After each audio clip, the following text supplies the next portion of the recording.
ही आहे पुणे स्टेशनवर उपलब्ध असलेली डॉर्मेटरी। आता आपल्याला प्रश्न पडला असेल की नेमकी आहे कुठे, काय काय फीचर्स आहेत इथे, म्हणजे आपल्याला सुविधा काय आहेत, फॅसिलिटी काय आहेत, म्हणजे आपण इथे आराम करू शकतो का, चार्जेस किती, सर्व सांगेन मी इथे।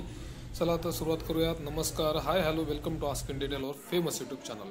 आपण आलेलो आहोत एंट्री गेट। इथे बघू शकता तुम्ही पुणे स्टेशनमध्ये जो एंट्री गेट आहे, एंट्री गेटच्या बाजूलाच ह्या स्टेअर्स आहेत। इथून दाखवतो स्टेअर्सवरून तुम्हाला। डाव्या बाजूला तुम्ही बघितलं तर इकडे बघू शकता तुम्ही ही एंट्री, आणि इथेच बाजूला ह्या स्टेअर्स आहेत। त्या पायऱ्यांनी आपल्याला वर जायचंय, आणि वर गेल्यानंतर तुम्हाला इथे पहिल्यांदा काउंटर दिसेल, बघू शकता। हा पूर्ण परिसर आहे। यस, समोर जे दिसते तुम्हाला ते आहे काउंटर।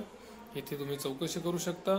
मी तुम्हाला सांगतो 400 रुपये पर बेड, 3 ते 4 तासासाठी तुम्ही इथे सहज आराम करू शकता। इथे पिण्याच्या पाण्याची व्यवस्था आहे, अतिशय उत्तम आहे।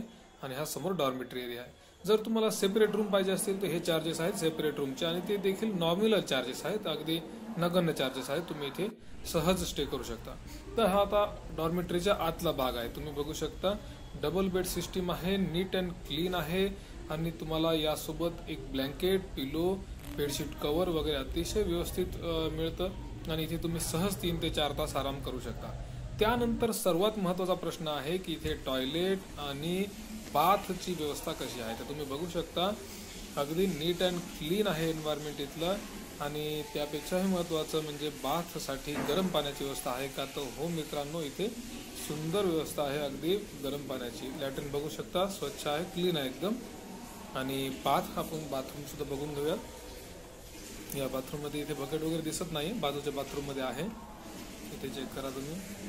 स्टूल पण आहे, बकेट पण आहे, आणि हॉट वॉटर म्हणजे गरम पाणी सुद्धा आहे। Thanks for watching, bye for